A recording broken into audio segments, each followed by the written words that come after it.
Now that we are through with the fabric discovery, leaf interface policy, and switch profile for our servers, we are ready for the next lab steps in ACI Simulator.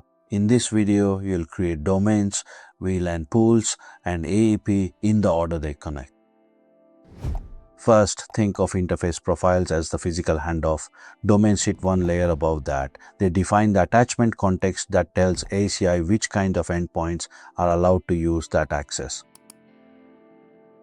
Here, the flow starts with the interface policy groups we built earlier, then moves into the domain layer, where access is scoped and matched to the right endpoint context. Once that domain association is in place, ACI knows how to extend the correct connectivity to attached endpoints. In other words, domains are the control point that turns physical access into usable endpoint access.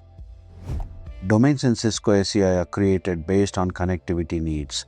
Physical, VMM, and L3 external out domains are the main types you will configure. The fabric also supports two other domain types: Layer 2 external out domains, external legacy bridging, while fiber channel domains handle storage networks. Choosing the right type affects data plane forwarding and VLAN allocation. For our server infrastructure lab today, we will focus strictly on setting up a physical domain. Let's step into the Epic GUI and begin the configuration. To verify what we did on the last video, let's navigate to Interface Configurations and ensure the server ports 1/10 through 15 on both the leaf switches are part of policy group prod server. Now let's go ahead and create VLAN pool for the servers. Expand pools, right-click VLANs and click Create VLAN pool. Let's name it as Server VLANs. Ensure you click Allocation Mode as Static. Click the plus icon under encap blocks and assign a range of VLAN ID. I will assign 100 to 200 here as an example. Click OK and then click Submit. Let's move on to creating a physical domain for our servers. Expand physical and external domains. Navigate to physical domains. Right-click and create physical domain. We will name it Physical Servers Domain.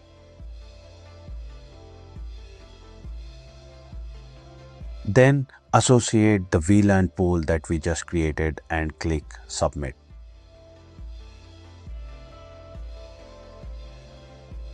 Now let's go ahead and create AEP. Navigate to Policies, Global, Attachable Access Entity Profiles and create a new profile.